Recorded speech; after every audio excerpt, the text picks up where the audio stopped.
Las calles están, son lotes, son ranchos, ¿qué son? ¿Cómo son estos?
Pero ¿sabes qué?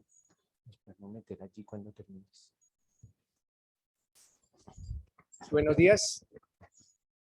Buenos días, doctor. Buen día, doctor. Buenos días. Buenos días, doctor. Buenos días, doctor.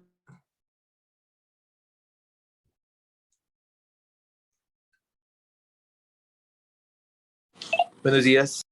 Buenos días. Vamos a empezar, mis doctores, ya en lo que atiende con el sistema penal acusatorio. Este sistema penal acusatorio, como ustedes bien saben, pues lo rige la Ley 906 del 2004. Este sistema entra a nuestra legislación, mis doctores, como consecuencia de un acto legislativo. Acuérdense que un acto legislativo es una figura por la cual se reforma la Constitución y es el acto legislativo que incorporó el sistema penal acusatorio a nuestro ordenamiento jurídico. Es el acto legislativo número 03 del año 2002.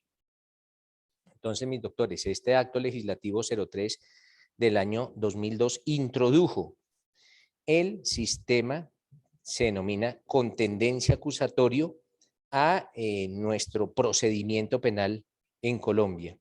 Entonces, acuérdense, doctores, que hablamos de un sistema acusatorio o de un sistema con tendencia acusatoria, con tendencia acusatoria. También la Corte Constitucional declaró exequible este acto legislativo mediante una sentencia. Yo se las voy a subir a la plataforma para que la lean. Es la sentencia C-260 del año 2011. Sin embargo, pues las personas que que tomen nota, pues para irla leyendo, la C-260 del 2011. Esta ley 906 de 2004, mis doctores, es una ley que es más garantista que la ley 600 de 2000. Y es una ley más garantista ¿para qué? Pues más garantista para los derechos fundamentales ¿de quién? Del procesado. Bueno, algunas personas estarán en desacuerdo o acuerdo con que tengamos un sistema procesal muy garantista para los derechos del procesado, pero así es nuestro sistema penal acusatorio. Es excesivamente garantista con los derechos del procesado. Esa es la ley 906 del 2004. Les decía yo ayer, mis doctores, que en este sistema, en la ley 906 del 2004, la Fiscalía General de la Nación, ojo, la Fiscalía General de la Nación se convierte en parte dentro del proceso. Entonces, ya no va a tener la mayoría de las funciones jurisdiccionales que tenía en la ley 600 del 2000. Ayer veíamos que ellos podían decretar órdenes de captura, que ellos podían decretar diligencias de allanamiento y registro sin ningún control de ningún juez o interceptar alguna línea telefónica. No. En este sistema, la Fiscalía General de la Nación perdió o ya no, está como desprovista de esas funciones jurisdiccionales que antes tenía. Entonces, mis doctores, partimos de la base o la siguiente afirmación. Cualquier afectación, ojo, cualquier afectación de los derechos fundamentales del procesado, entonces repito, cualquier afectación, no hablemos de transgresión porque las transgresiones son ilegales, no, cuando se vaya a afectar algún derecho fundamental del procesado, esa afectación debe estar autorizada o debe estar convalidada por un juez de la República. Un juez que posteriormente vamos a denominar juez de control de garantías. Entonces, el juez de control de garantías en esta ley 906 de 2004 es el encargado de autorizar o es el encargado de convalidar cuando se vayan a afectar derechos del procesado o de terceros. Eventualmente se podrán afectar derechos de terceros, por ejemplo, cuando el defensor va a afectar algún derecho fundamental de la presunta víctima. Un ejemplo, una niña que argumenta haber sido objeto de un ataque sexual y el defensor va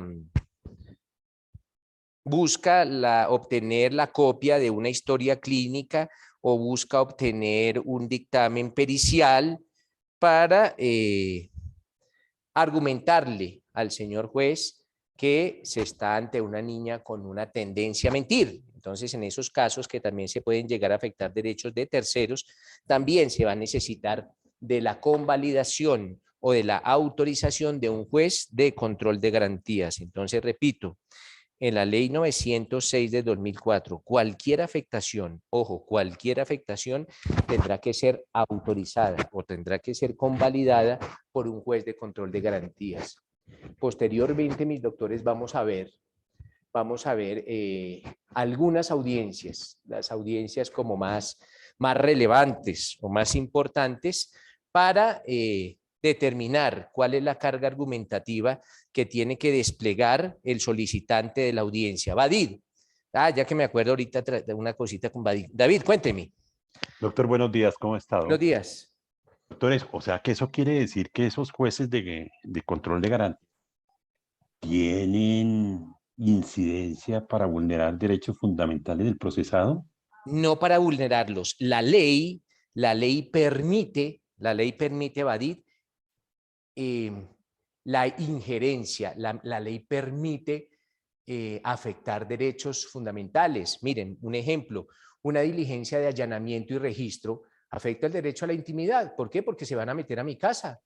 O que me chusen el teléfono, una interceptación de una llamada telefónica, pues también afecta el derecho a la intimidad, pero no son transgresiones, son afectaciones legalmente permitidas. ¿Esto en aras de qué? Esto en aras de que se desarrolle efectivamente el principio de justicia. En ocasiones es necesario afectar derechos fundamentales de algunos ciudadanos para lograr el esclarecimiento de algunas conductas delictivas. Entonces es autorizado por el Estado afectar derechos fundamentales, Badid.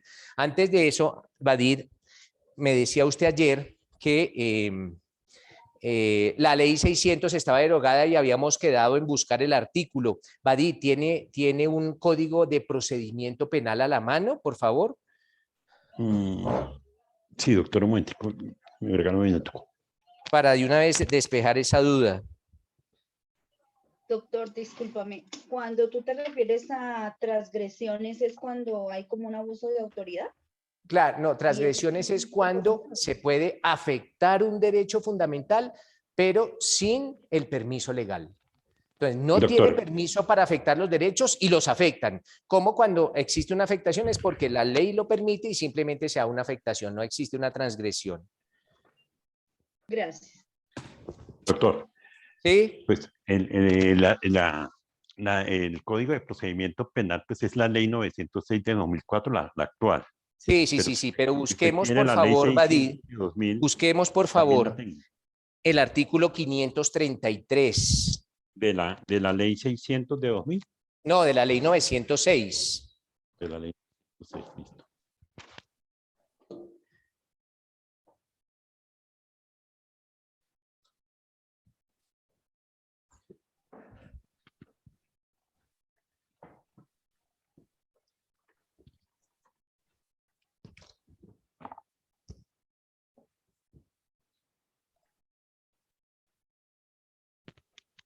¿500 qué, doctor? 533, Badid, por favor.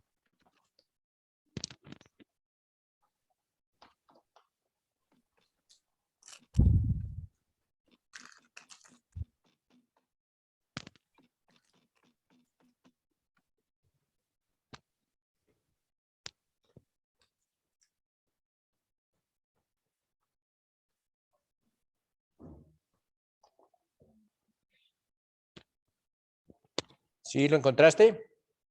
Ya, doctor.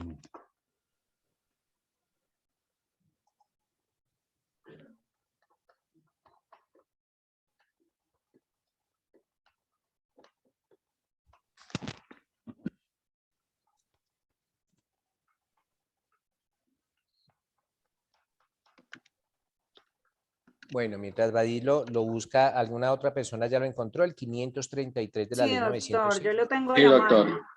Por favor, ¿quién no lo lee? Dice, artículo 533, derogatoria y vigencia. El Perfecto. presente código regirá para los delitos cometidos con posterioridad al 1 de enero del año 2005.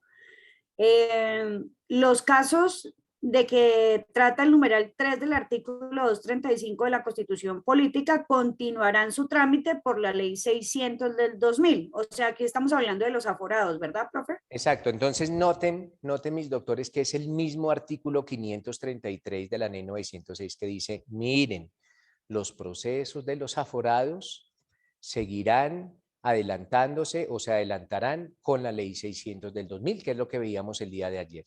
Entonces no quedó derogada porque el mismo artículo, la misma Ley 906 no dice que la derogó. Una ley queda derogada tácita o expresamente. Dice, en algunas leyes ustedes encontrarán al final que dice, la presente ley deroga todas las anteriores. No, aquí no se derogó ninguna ley 600. Esa ley 600 continúa vigente, lógicamente para los aforados, acorde con lo establecido en el artículo 533 del Código de Procedimiento Penal. Esto para aclarar la duda que teníamos el día de ayer con relación a si la ley 600 del 2000 se encontraba derogada o no, y ya encontramos que es la misma ley 906 la que nos dice que no. Pero mire, doctor, las disposiciones finales. Ajá. Dice artículo 533, derogatoria y vigencia. El presente código regirá para los delitos cometidos con posterioridad al 1 de enero del 2005 y está subrayado que trata el numeral tercero del artículo 235 de la Constitución Política, continuarán su trámite por la Ley 600 de 2000, continuarán su trámite. Sí, pero entonces, es el mismo, en la interpretación que la Corte Constitucional le dio a este artículo 533, es que los procesos que se inicien contra los aforados, indistintamente de cuándo se cometan, si es antes o después de la vigencia de la Ley 906, se regirán por la Ley 600 de 2000. Eso ciertamente fue declarado mediante sentencia C545 de 2008 por la Corte Constitucional, en el entendido de que el legislador debe separar dentro de la misma Corte Suprema de Justicia las funciones de investigación y juzgamiento de los miembros del Congreso de acuerdo con las consideraciones expuestas en la parte motiva de esta sentencia para las conductas punibles cometidas a partir del 29 de mayo del 2008. Sí, por eso es que se creó, a raíz de esa sentencia, Badí, se creó la Sala de Primera Instancia y la Sala de Juzgamiento de la Corte Suprema de Justicia, pero en lo que atiende al trámite es la Ley 600 del 2000. A raíz de esa sentencia ya se crearon esas nuevas salas, por eso la Sala Penal de la Corte Suprema de Justicia está subdividida en tres salas: la Sala de Casación Penal, la Sala de Instrucción o de la Sala de Conocimiento o de Primera Instancia y la Sala de Segunda o la Sala de Juzgamiento. Es por eso. ¿Listo, Badí? Perfecto, doctor. Muchas gracias. Vale, perfecto. Entonces les decía, ayer leíamos, doctores, el artículo 250 de la Constitución y nos indicaba que, o les indicaba que en ese artículo 250 de la Constitución se le atribuyó o se le adjudicó a la Fiscalía General de la Nación el ejercicio de la acción penal.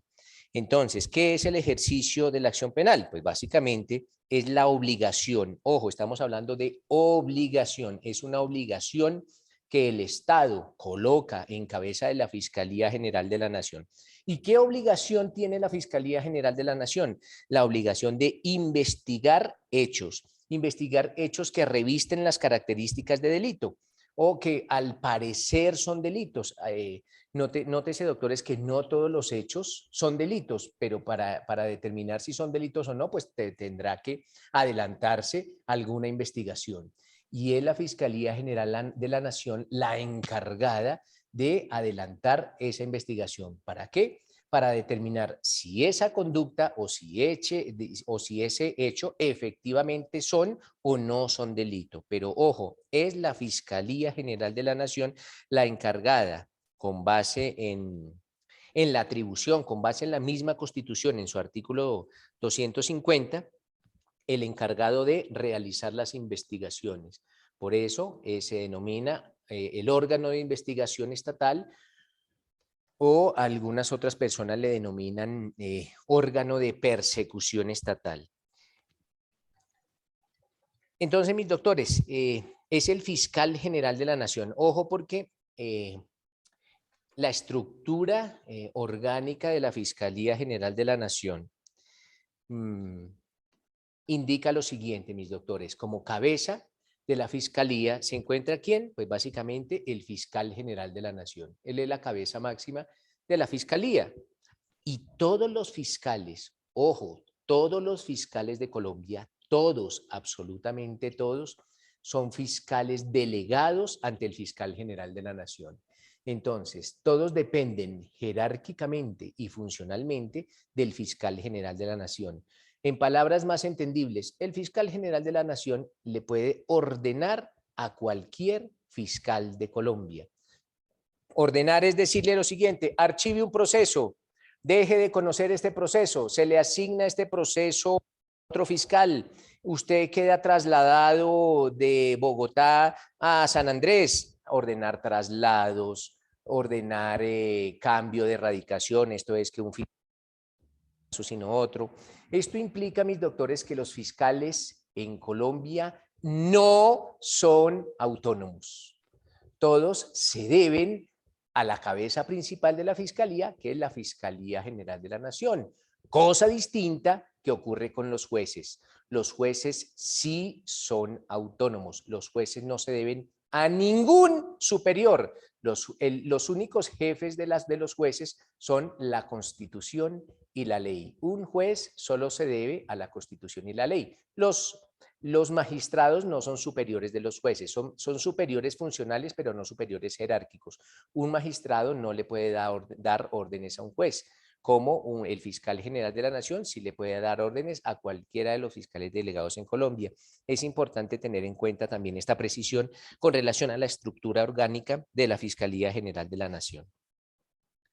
Bueno, mis doctores, les decía también el día de ayer que el sistema acusatorio penal, que es el que vamos a estudiar básicamente, tiene una estructura, se divide en algunas partes. Vamos a tomar en cuenta dos partes del sistema penal. Vamos a tomar en cuenta la primera gran parte o el primer parte de un proceso penal se denominará la etapa de investigación. Ojo, la etapa de investigación. Y la segunda etapa se denominará la etapa de juicio. Dentro de estas grandes etapas, dentro de la etapa de investigación y dentro de la etapa de juicio, se pueden adelantar distintas audiencias. Las audiencias, doctores, las audiencias que se practiquen en un proceso penal que se encuentre en la etapa de investigación se denominan audiencias preliminares.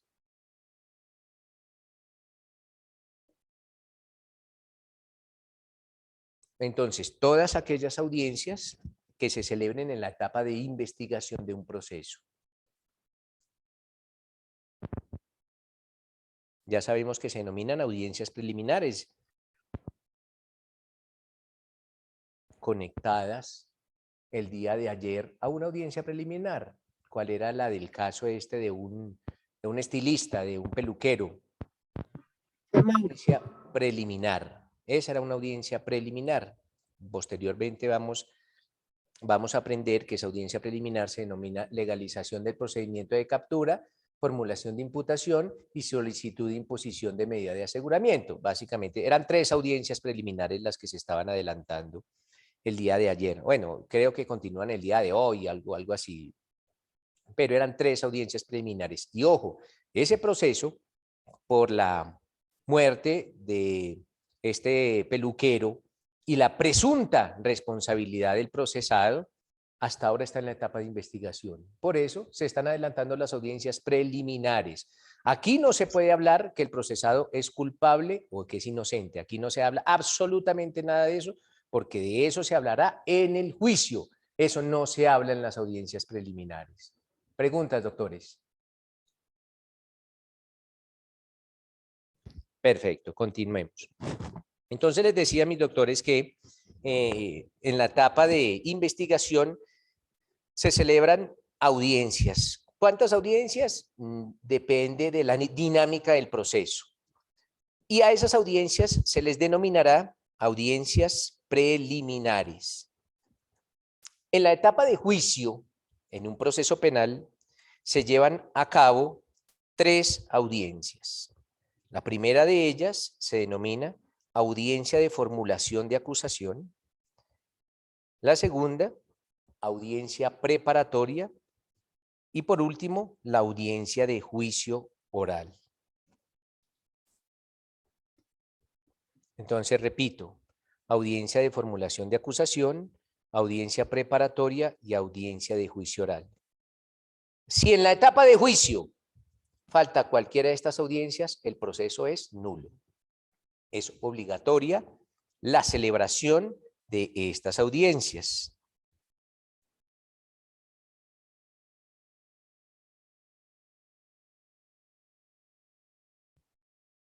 Entonces, mis doctores, en ese caso, miren que hablo de las audiencias del juicio, no de las audiencias preliminares. En ocasiones se omite la práctica de alguna audiencia preliminar y eso no será objeto de nulidad del proceso. Sin embargo, si falta alguna de las audiencias del juicio oral, ese hecho sí determinará que el proceso sea nulo. En este procedimiento, también en esta ley 906 de 2004, se pregona una figura que se denomina la igualdad de armas. Ojo, igualdad de armas. Adid. Doctor, si llegase a faltar alguna audiencia y se interpone el incidente de nulidad y entonces el proceso es nulo desde el momento que se dejó de hacer esa audiencia. Claro que sí. Cuando se solicita una nulidad dentro de un proceso, y si el juez considera que efectivamente la nulidad procede, el juez tiene que determinar a partir de qué momento procesal se cometió la irregularidad que afecta al debido proceso. Y a partir de ese momento decretará la nulidad. Ok, doctor, gracias. Entonces les decía a mis doctores que en este sistema se pregona una figura que se denomina la igualdad de armas. Cuando se habla de igualdad de armas, pues básicamente mis doctores de qué se está hablando? De una igualdad de derechos, de una igualdad de obligaciones y de una igualdad de deberes de las partes en el proceso penal. La igualdad no solo es de derechos, la igualdad también es de obligaciones y es de deberes de las partes que intervienen en un proceso penal.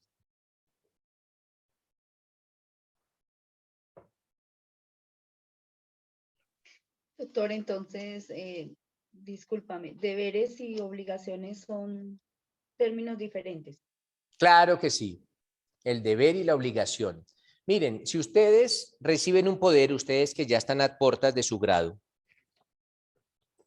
si reciben un poder para ejercer la defensa de un procesado, el deber es ejercer esa defensa éticamente, utilizando todos y cada una de las herramientas y de los conocimientos que han adquirido en su estudio del derecho penal. Ese es el deber. Pero la obligación es asistir a las audiencias. Esa es una obligación, asistir a las audiencias. Para eso recibieron el poder. Por eso, cuando el abogado no asiste a una audiencia, tiene que justificarlo.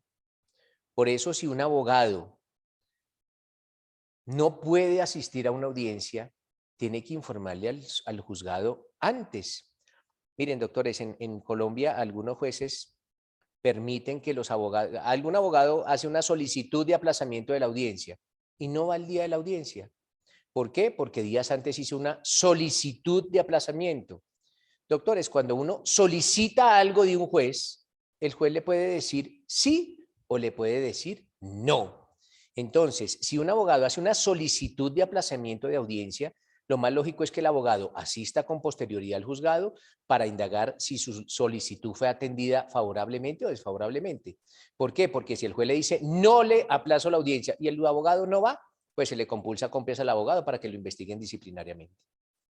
Entonces, es obligación asistir a las audiencias. Algunos abogados también, con el objeto de dilatar los procesos, tampoco van a las audiencias. Pero para eso precisamente existe la figura de la compulsa de copias para que se investigue a estos abogados por la presunta comisión de alguna falta disciplinaria. Entonces les decía, doctores, que esa igualdad de armas consiste básicamente en que las partes que actúan dentro de un proceso deben contar con las mismas oportunidades para participar en ese debate que se está desarrollando al interior de un proceso penal.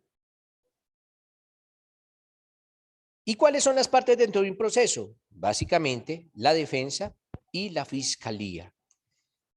Cuando hablamos de igualdad de armas, indicamos, mis doctores, ya para aterrizar esto a lo concreto, que la defensa y la fiscalía deben tener acceso al mismo material para sustentar el debate en el juicio. Deben contar con los mismos derechos, las mismas obligaciones y los mismos deberes que pueden ejercer al interior de un proceso penal. En eso consiste básicamente, mis doctores, el principio de igualdad de armas. Les decía yo ayer también, mis doctores, que en la ley 906 del 2004 rige básicamente un sistema probatorio que se denomina, bueno, les decía, en la ley 600 ayer, les decía, en la ley 600 rige un principio probatorio. Esto es lo que atiende a las pruebas, que se denomina permanencia de la prueba. Eso lo veíamos ayer, permanencia de la prueba. Y cuando hablábamos del sistema de permanencia de la prueba, pues indicamos que las pruebas las practicaban y reposaban en el expediente. Entonces, una vez practicadas, ingresaban al expediente. En esta ley no. En esta ley el sistema probatorio cambia.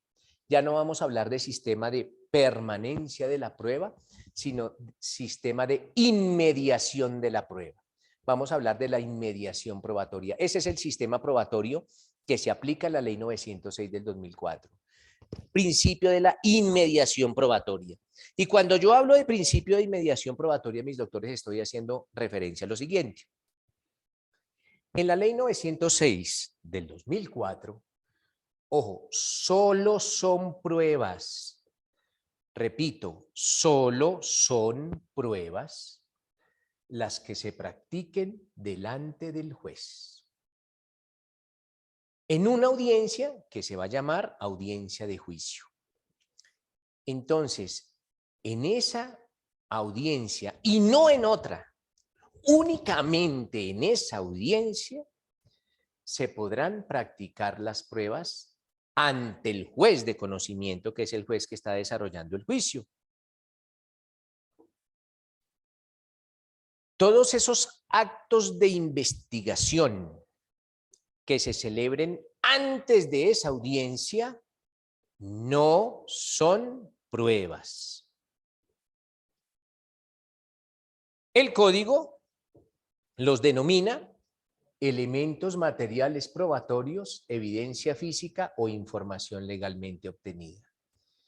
Entonces, todas esas resultas, por ejemplo, lo entendemos mejor con un ejemplo. Se presenta una interceptación telefónica y con base en esa interceptación telefónica se obtienen unos resultados.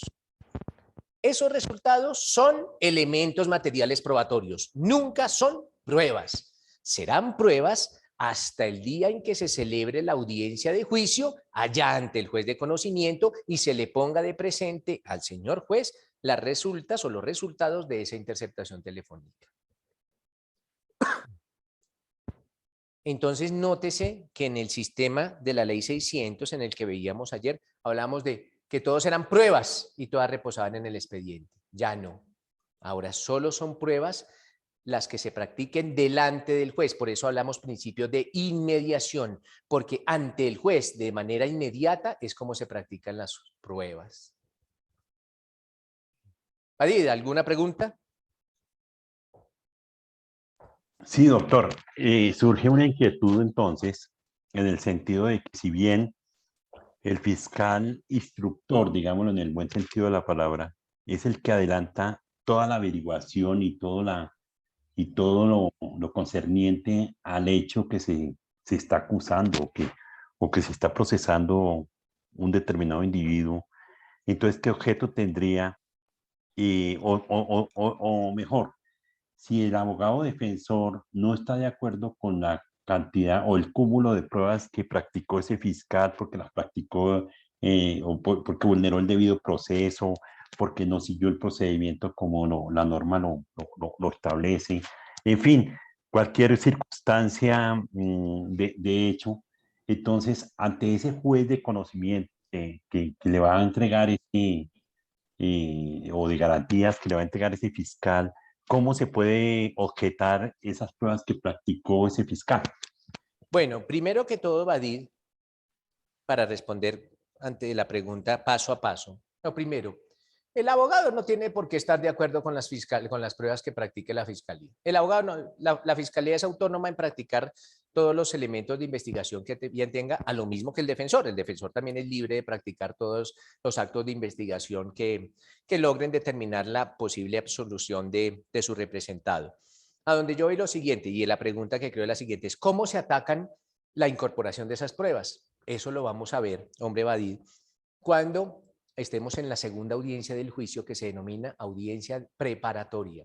En esa audiencia preparatoria es cuando las partes pueden atacar los elementos materiales probatorios de su contraparte. Lo pueden atacar, y desde ya lo anuncio, atendiendo criterios de pertinencia, conducencia, utilidad y necesidad. Si la prueba no es pertinente, ni es conducente, ni es útil, ni es necesaria, la contraparte así se lo indica al juez para que el juez no decrete esa prueba. Pero eso lo vamos a ver con posterioridad cuando estemos hablando de la dinámica de la audiencia preparatoria, pero es allá en esta audiencia. ¿Listo, Badí?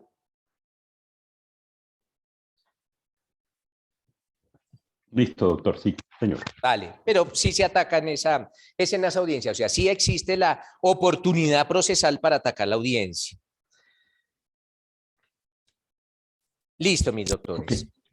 Okay. ¿Cómo inicia un proceso? ¿Cuál me dice Badí? Cuénteme. Pero de todas maneras, doctor, mientras como usted bien lo indicaba, si el fiscal, si bien es cierto que si el fiscal es autónomo, también es cierto que el abogado defensor del acusado no puede interferir ante esa fiscalía antes de llevarla a un juez.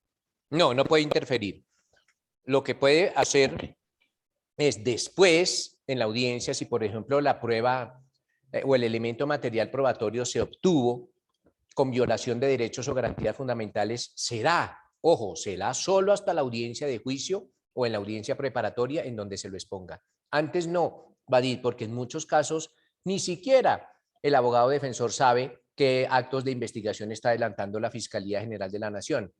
Puede pasar que el procesado tenga su teléfono intervenido. Pues en esos casos el abogado defensor nunca lo sabe, porque si lo supiera, pues no se cumpliría con el fin justicia, porque si el abogado supiera que su procesado tiene el teléfono intervenido, pues le dice no hable por ese teléfono, básicamente. Pero no, solo es hasta esta audiencia. Listo, Badí, él no puede interferir por ahora en la etapa investigativa en los actos de la Fiscalía General de la Nación. Ella es autónoma. Ah, ok, gracias. Pero asimismo, la Fiscalía tampoco puede intervenir en los actos de investigación que realice la defensa. En eso consiste también una de las materializaciones de la igualdad de armas. Ahora la pregunta que nos surge es la siguiente, doctores. Un proceso penal cualquiera, y les solicito que levanten la mano para que les conceda el uso de la palabra. Un proceso penal cualquiera, cualquier proceso penal, ¿cómo nace? ¿Cuál es su origen? ¿Cuál es la génesis de un proceso penal? ¿Cómo nace un proceso penal? ¿Qué opinan ustedes, doctores? ¿Qué nos dice la doctora Rocío? Doctor, pues por la noticia criminis, digamos, porque ya le llega la denuncia a la fiscalía. Entonces, o- espérate, vamos paso a paso. Tú me dices porque a oídos de la fiscalía llega una noticia. ¿Por una qué? Una denuncia, me dijiste, ¿cierto? Entonces, esa es una de las respuestas, mi doctora Rocío. Un proceso penal inicia por una denuncia. ¿Cómo más puede iniciar? Aparte de la denuncia.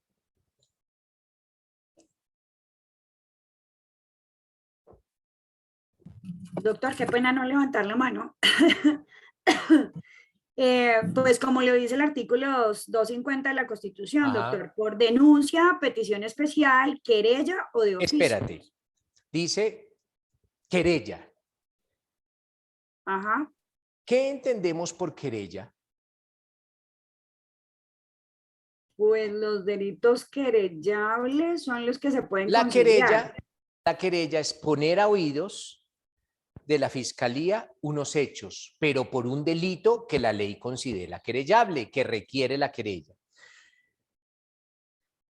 Por ahora, tal y como nos lo dice la doctora Janet, un proceso penal puede iniciar o por una denuncia, o por una querella, o por una petición, en este caso se llama petición especial, pero son peticiones que realiza la Procuraduría General de la Nación, o de oficio. Si encuentran un muerto en la calle baleado, así nadie coloque una querella o nadie denuncia, pues se inicia un proceso, porque se necesita esclarecer cómo murió esta persona. Ahí es cuando se inician de oficio los procesos. Entonces, ojo mis doctores, gracias doctora Janet, a donde yo voy es indicar que un proceso penal inicia o por denuncia o por querella o por petición especial o de oficio. Así inicia un proceso penal. Se coloca a oídos de la Fiscalía General de la Nación unos hechos. Se le colocan de presentes unos hechos. ¿Unos hechos? ¿Para qué? Para que la Fiscalía ejerza su obligación. ¿Cuál es? Investigar. Allá lo dice el 250 de la Constitución. Empecemos ahora sí, mis doctores, con el orden numérico establecido en nuestro Código de Procedimiento Penal. El artículo primero de la Ley 906 del 2004 consagra, o a partir de la primera parte del artículo, a partir de la primera parte de la Ley 906 del 2004, se consagran lo que se denominan los principios rectores o las garantías procesales. Así se denomina.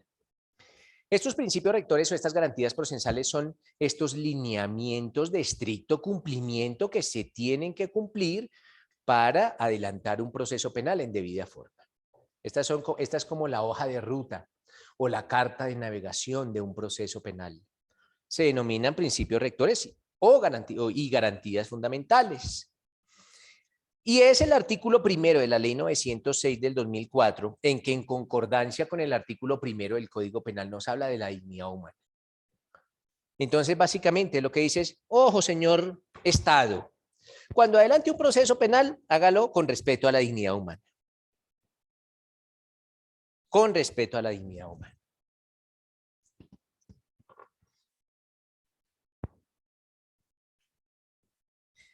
Segundo artículo, nos habla de la libertad.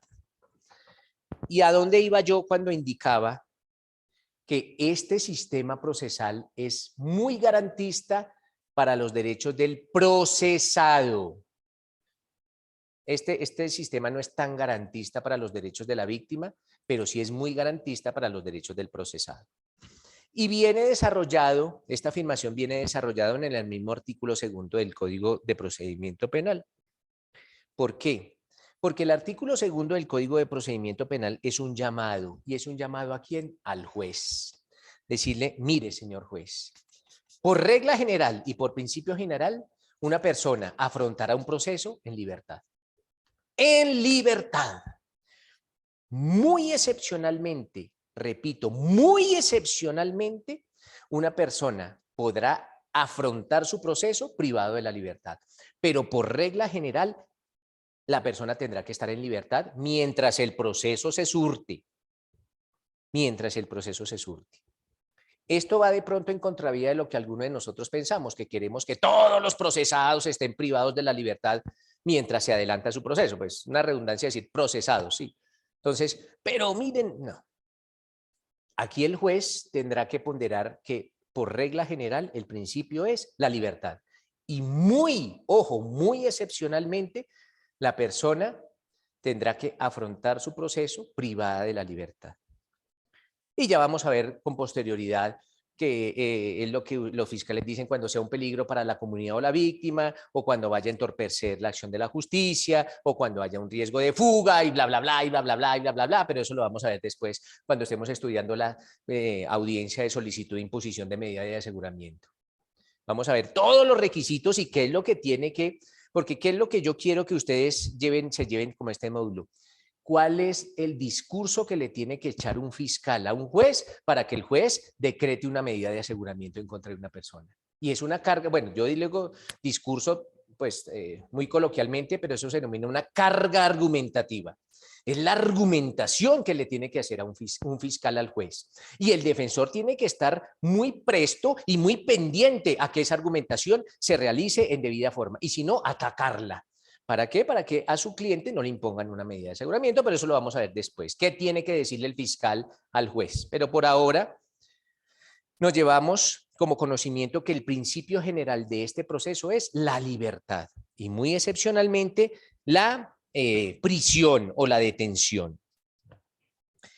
Asimismo, el artículo 3 de la Ley 906 del 2004 nos habla de la prelación de los tratados internacionales. Esto en directa armonía con lo que ustedes conocen como el bloque de constitucionalidad del artículo 93. Básicamente es decirles, miren, estudiosos del derecho penal, el Código de Procedimiento Penal no solo lo integra la Ley 906 del 2004, sino todos los tratados y convenios internacionales ratificados por Colombia que prohíben la limitación de los derechos humanos en estados de excepción, que ustedes es lo que conocen como el bloque de constitucionalidad del artículo 93. Entonces, este Código de Procedimiento Penal no solo son esos articulitos, no, sino también todos los tratados y todos los convenios que sobre derechos humanos haya ratificado el Estado colombiano y que prohíban su limitación en estados de excepción. El siguiente artículo, el sexto, o cuarto creo, nos habla de la igualdad. Miren, doctores, que yo ya había tocado lo de la igualdad. ¿Cuándo? Cuando hablé de la igualdad de armas. Un aspecto muy importante a tener en cuenta es el siguiente. La igualdad, mis doctores, se tiene que pregonar entre iguales. Ojo, igualdad entre iguales. La igualdad que consagran los códigos, en este caso el Código de Procedimiento Penal y más específicamente el artículo 13 de la Constitución, que es el que consagra el derecho a la igualdad, no pregona una igualdad absoluta, no, es una igualdad entre iguales. Por ejemplo, no se puede hablar que entre un hombre y una mujer haya igualdad, no, porque no son iguales. Entonces no se puede pregonar igualdad. Por eso es que en muchos casos hay tratos diferentes. Por ejemplo, la mujer se pensiona a los 57 años y el hombre a los 62. Entonces algún hombre ignorante del derecho dirá, esto atenta contra el principio de igualdad porque como la mujer se está pensionando a los 57 y yo a los 62. No, porque no son iguales. Y como no son iguales van a tener un trato distinto. Por eso un funcionario público que comete un delito dirá, pero si el delito lo cometiera un particular, le van a imponer una pena menor, y a mí, ¿por qué me van a imponer una pena mayor porque soy funcionario público? Porque no son iguales. Una cosa es ser servidor público y otra cosa es particular. Entonces, la igualdad, mis doctores, se tiene que pregonar entre iguales, no es entre todo mundo. Por eso hay esos tratos tan diferentes. Por eso para los hombres es obligatorio el servicio militar obligatorio y para las mujeres no. Por eso las mujeres tienen una edad de retiro, de pensión y los hombres otra. Son tratos iguales. Son tratos que parecen desiguales, pero no son desiguales, sino que no se aplica la igualdad porque la igualdad se tiene que aplicar o se tiene que pregonar es entre iguales. Pero ese artículo del Código de Procedimiento Penal que nos habla de la igualdad, básicamente lo que trata de desarrollar la igualdad de armas. Ese artículo 4 de la Ley 906 del 2004 nos desarrolla o consagra o normativiza de armas. Ya el artículo 5 nos habla de la imparcialidad. Pues básicamente es un requisito y es una obligación del juez ser imparcial en la toma de sus decisiones y no inclinar la balanza, como lo veíamos ayer cuando el juez tenía la potestad de decretar pruebas de oficio. No inclinar la balanza ni para el lado de la defensa ni para el lado de la fiscalía. Badí, lo escucho.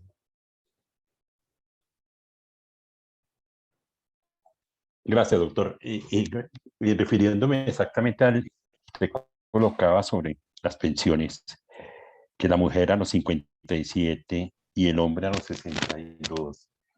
Entonces, ahí hay una desigualdad también por las semanas que ambos, sin excepción alguna, tienen que cumplir, que tanto la mujer son 1.300 como el hombre 1.300. Es decir, que ambos tienen que trabajar el mismo periodo a diferencia de la edad, doctor. Pero miren que en la edad sí hay una diferencia. En la edad se consagró una diferencia. Y entonces ustedes se preguntarán, ¿y por qué el legislador le otorgó una edad de pensión a las mujeres y con base en las mismas semanas de cotización, tal y como dice Badí? ¿Por qué la edad, por qué el Estado o la normatividad pensional colombiana consagró un trato distinto para las mujeres y para los hombres? Básicamente es porque es obligación del Estado resarcir la inmensa cantidad de discriminación que han tenido las mujeres a lo largo de la historia colombiana.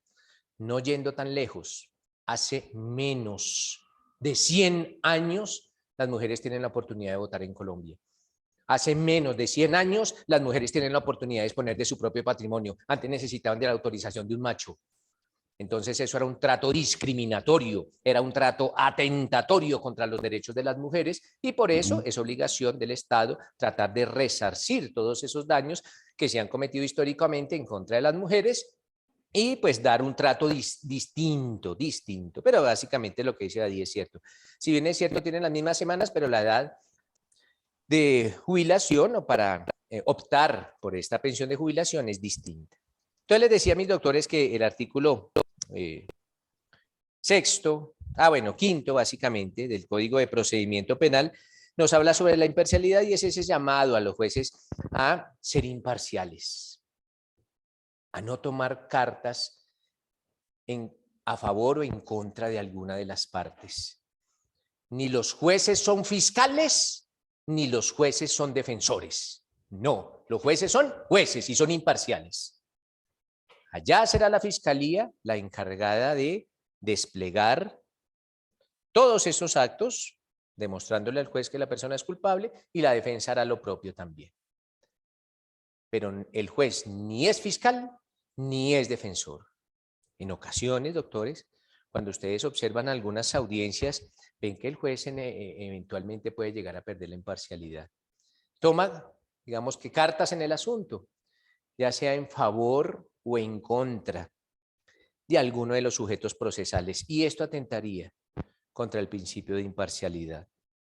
Pero este artículo es ese llamado que se le hace al juez para que sea imparcial, que ejerza su labor a cabal forma.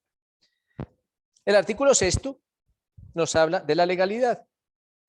Y cuando hablamos de la legalidad en materia de procesal penal, ojo, en materia de procesal penal, estamos haciendo alusión a lo siguiente.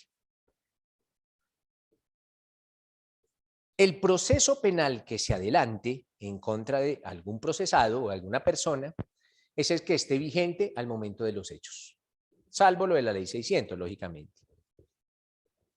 Pero por regla general, el procedimiento que se adelante en contra de alguna persona por la presunta comisión de un delito será el procedimiento vigente a la fecha de los hechos.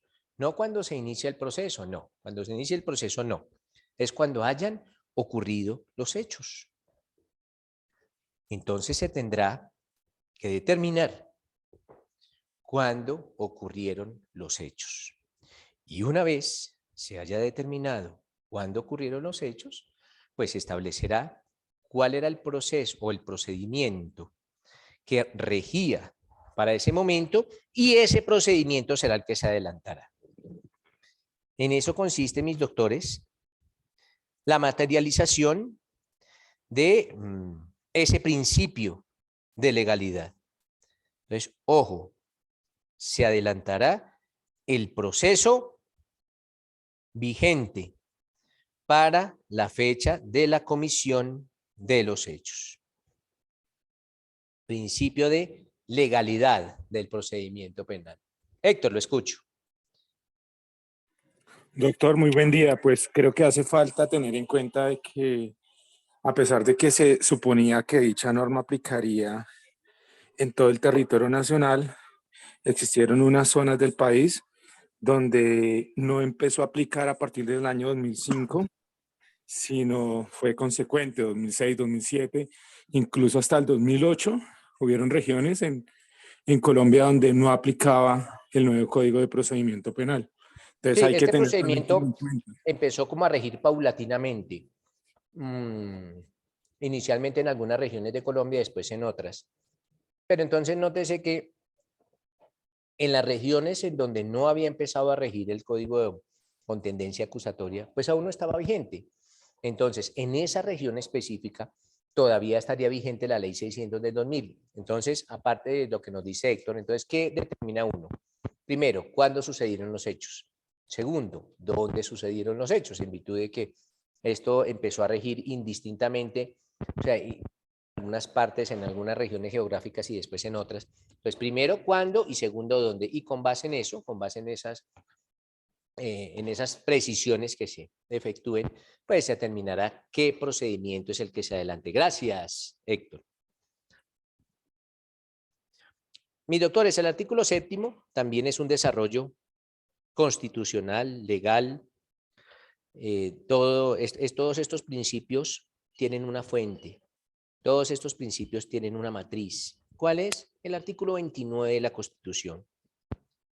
Aquí nos hablan de la presunción de inocencia, el indubio pro reo. Básicamente al afirmar que toda persona se presume inocente, mientras no haya existido una decisión en firme. Básicamente, mis doctores, todo procesado es inocente. ¿Hasta cuándo? Hasta cuando un juez penal, ningún otro juez, solo un juez penal, determine que esa persona es culpable de la comisión del delito y que esa decisión que tome ese juez penal esté en firme. Y cuando hablo que esté en firme, es que contra esa decisión no proceda ningún recurso. Acordémonos que contra las sentencias solo procede el recurso de apelación.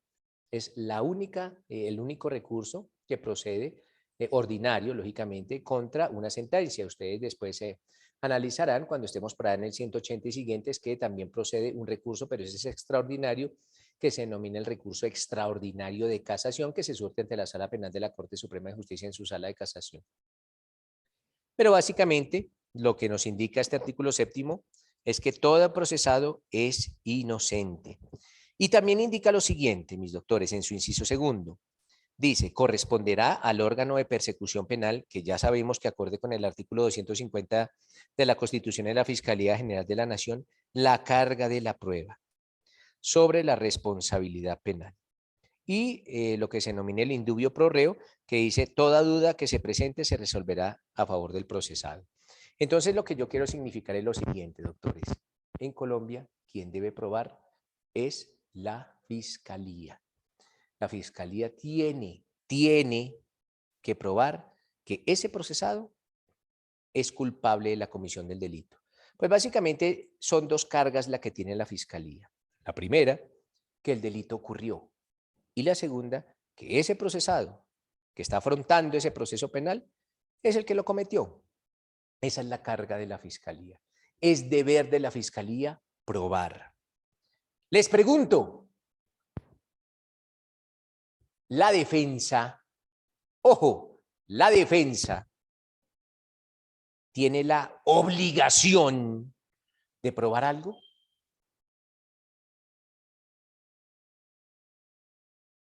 Me levantan la mano para, si desean hacer uso de la palabra. Entonces ya sabemos que la Fiscalía la obligación de probar, primero, que el delito existió, y segundo, que esa persona que está siendo procesada es quien cometió el delito. Esa es la obligación de la Fiscalía y es una obligación constitucional, lo impone el artículo 250. Pero la pregunta es, ¿la defensa tendrá la obligación de probar algo? ¿Qué nos dice Badir? Por supuesto que sí, doctor. ¿Qué tiene que Tiene que probar? probar, primero que todo, tiene que probar la inocencia de su cliente. Segundo, tiene que Espere, Badir, porque es que usted habla muy rápido y no se alcanza a resolver lo siguiente. Usted me dice, Badir, que primero que todo, la defensa tiene la obligación de demostrar que su procesado es inocente. Pregunto lo siguiente. Si la defensa, bueno, la pregunta es la siguiente. Si la Fiscalía, ojo, si la Fiscalía no demuestra que el procesado es culpable, ¿la defensa tiene que demostrar algo? La respuesta es no tiene que demostrar nada, porque sobre los hombros del procesado descansa la presunción de inocencia. La presunción de inocencia no se tiene que probar porque es una presunción, Badir. Es una presunción legal y constitucional. O sea, si usted está enfrentado a la Fiscalía y la Fiscalía no prueba y usted la defensa, usted no prueba nada, entonces condenan a esa persona porque usted no demostró la inocencia. No, nótese que el artículo 250 de la Constitución le exige a la Fiscalía probar. Le exige a la Fiscalía probar, no a la defensa. A la defensa nunca se le exige probar la responsabilidad o la inocencia. Es una carga del Estado. ¿Y por qué es una carga del Estado? Porque el Estado es el que tiene la capacidad de desplegar todo un aparato de investigación criminal para demostrar una responsabilidad. Primero eso, Badir. Segundo, ¿qué me iba a decir a continuación? No, doctor, por supuesto que sí. En eso lo que está diciendo es absolutamente cierto. Pero si la Fiscalía, dentro de la acusación que está haciendo, logra probar que el inculpado es actor activo. Si la Fiscalía logra probar que es culpable, entonces sí, ahí la defensa tendrá que probar que es inocente. No, Badir, en muchos casos es que el concepto de defensa es errado. El defensor no está para demostrar inocencias. Usted como defensor podrá defender a un culpable y en esos casos la labor del defensor irá encaminada a la menor pena, ojo, la menor pena posible ante un caso en el cual sea culpable, porque en ese orden de ideas, pues siempre que existiera una sentencia condenatoria, existiría un incumplimiento por parte de la defensa. No, en algunas ocasiones el defensor no tiene pruebas o las pruebas de la Fiscalía son tan contundentes que efectivamente dice, sí, este señor es el culpable, pero en ese caso la labor del defensor cambia. ¿Para qué? Para buscar la pena menor. ¿Me comprende? Sí, señor, sí, totalmente. Vale, listo. Gracias. Vale, ¿qué nos dice Janet? ¿Qué debe probar? ¿Qué tiene la obligación de probar la defensa? No, doctor, pues en contraposición a lo que estaba diciendo Guadito, obviamente la carga de la prueba la tiene la Fiscalía, porque era lo mismo que tú estabas diciendo, que sobre el procesado está la presunción de inocencia. Entonces, vale, quien pero tiene la obligación Janet, de probar es la Fiscalía. Listo, partimos de esa base. Quien está en la obligación de probar es la Fiscalía. Pero en ocasiones la defensa también tiene la obligación de probar. Y te voy a poner un ejemplo. Si yo te contrato como abogada defensora por un proceso por homicidio. Entonces, el procesado para la fiscalía cometió un homicidio. Pero tú, analizando el caso, determinas que tu representado o que tu defendido obró en legítima defensa. ¿Quién tiene que probar que el procesado obró en legítima defensa? La defensa. Es la defensa la que tiene que probar que esta persona obró en legítima defensa. Miren, ¿qué puede pasar si tu representado o tu defendido obró engañado? Por ejemplo, le dijeron, vaya y reclame una plata ahí, y resulta que esa plata era una extorsión. ¿Quién tiene que probar que el representado obró engañado? La defensa. Entonces, esas argumentaciones que realice la defensa en pro de su representado deben de ser probadas.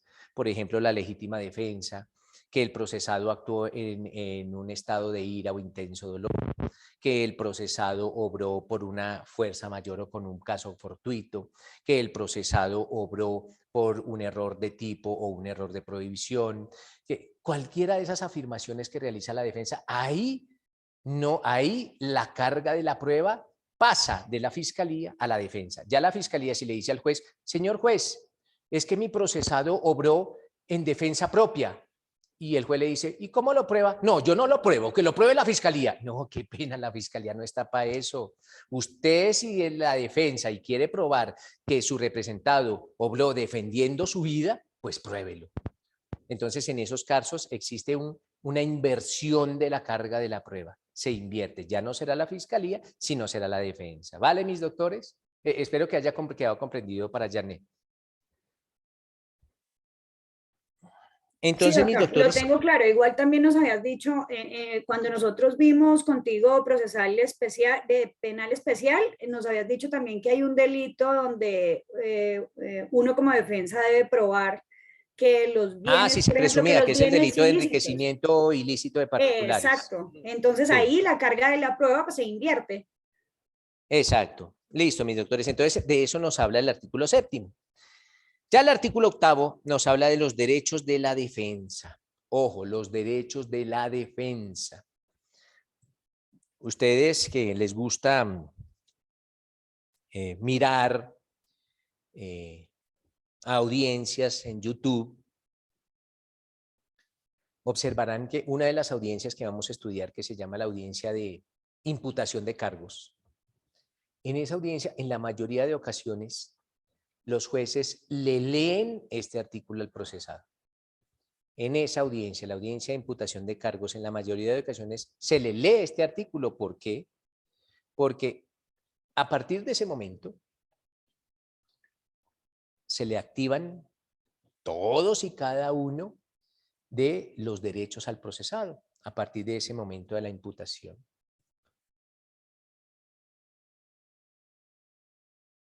Entonces, acorde con lo consagrado en el artículo 8º de la ley 906 del 2004, el procesado dice, en desarrollo de la actuación, una vez adquirida la condición de imputado, este tendrá derecho en plena igualdad respecto del órgano de persecución penal en lo que aplica a. Bueno, primero que todo, y para tratar de entender este artículo cabalmente, ¿cuándo se adquiere la calidad de imputado? Porque aquí dice, una vez adquirida la calidad de imputado. La calidad de imputado se adquiere de dos maneras. La primera, cuando esa persona es llevada ante un juez de control de garantías para que se adelante una audiencia de imputación. La segunda, cuando la persona es capturada. Ojo, solo con la captura, sin ni siquiera la audiencia de imputación. Guadí, ¿alguna pregunta?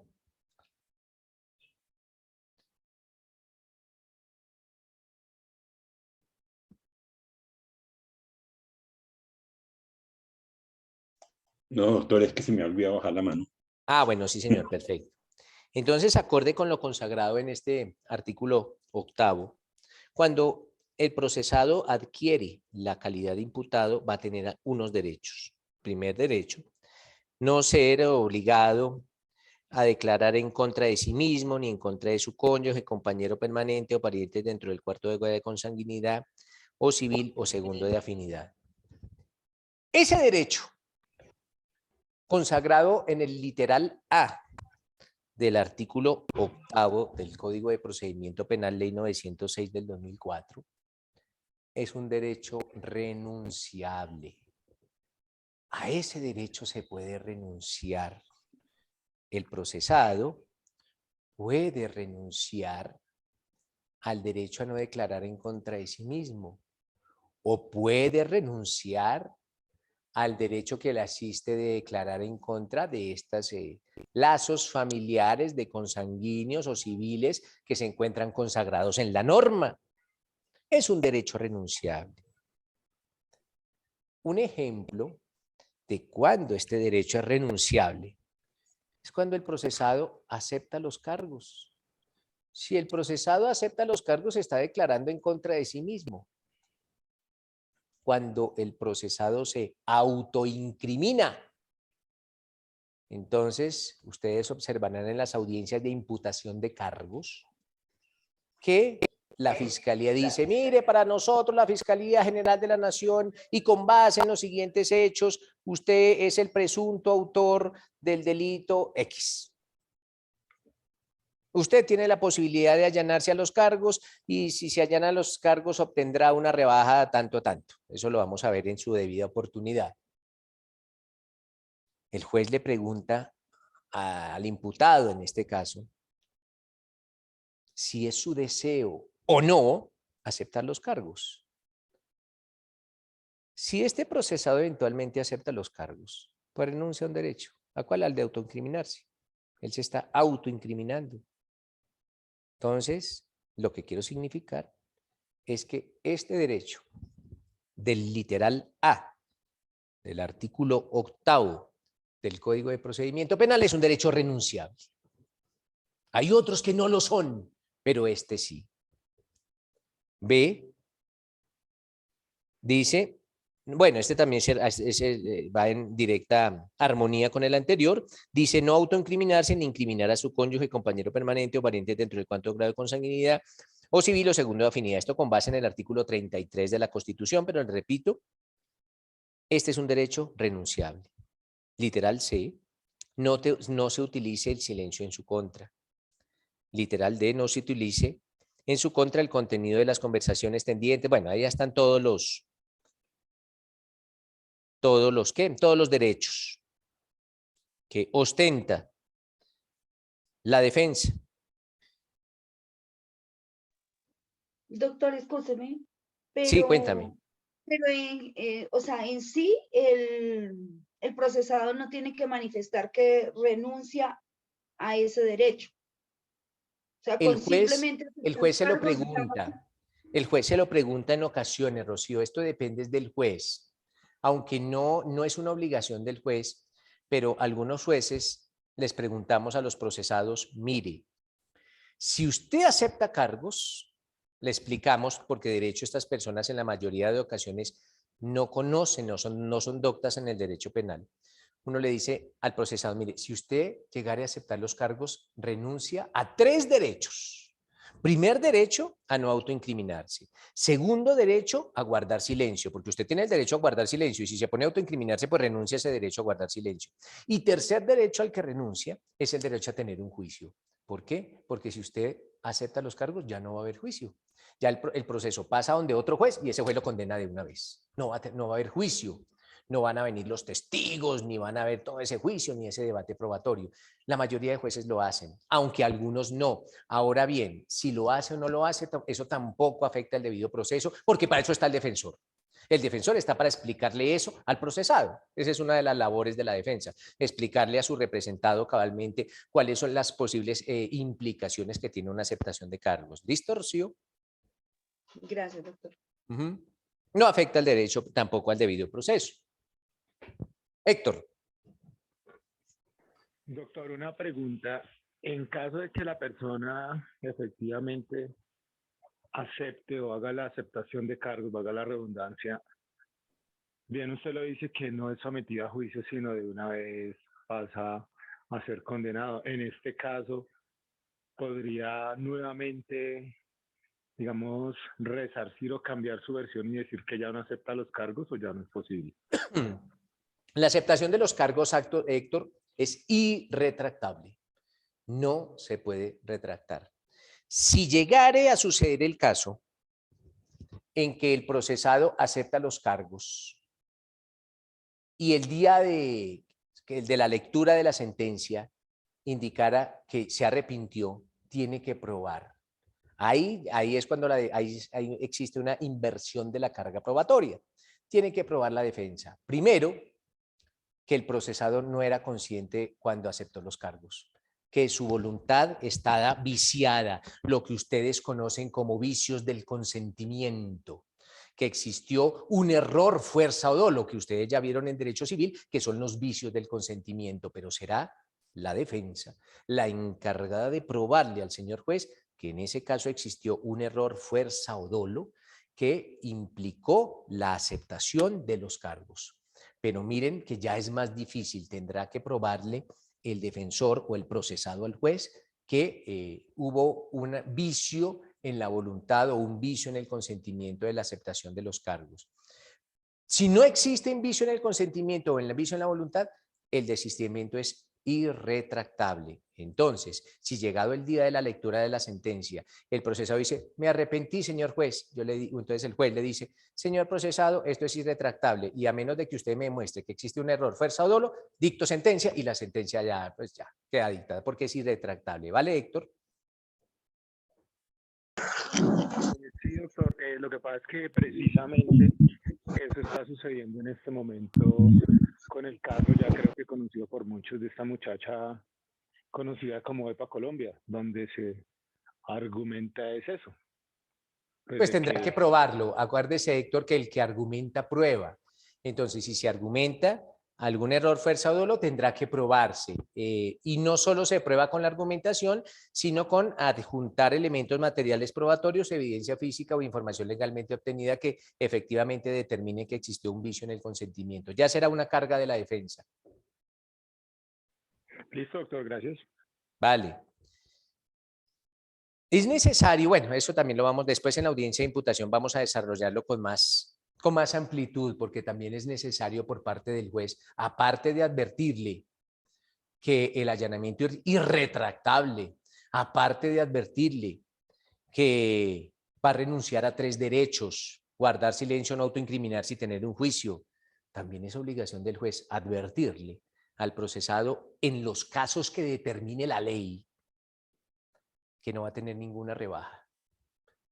Porque en algunos casos, así el procesado acepte, no va a tener ninguna rebaja. Por ejemplo, en los delitos sexuales contra niños, niñas y adolescentes. Acepta cargos. Uno le dice al procesado, ojo, no va a tener ninguna rebaja. Se lo advierto de una vez. Ninguna rebaja, ni un día le voy a rebajar, o el juez de conocimiento no le va a rebajar ni un día de prisión. Así usted acepta. Si la persona de todas maneras, aún con todas esas advertencias, acepta, pues, pero es necesario también por parte del juez indicarle, porque de pronto es otra la determinación que toma el procesado al saber que no va a tener ninguna rebaja con una aceptación de cargos. Pero es importante, pues necesario, que el juez también le haga esas precisiones. Listo, Héctor, dejemos ahí, mañana continuamos con los derechos de la defensa. Muchas gracias por su tiempo y feliz resto de día. Gracias, doctor. Muy amable. Gracias, doctor.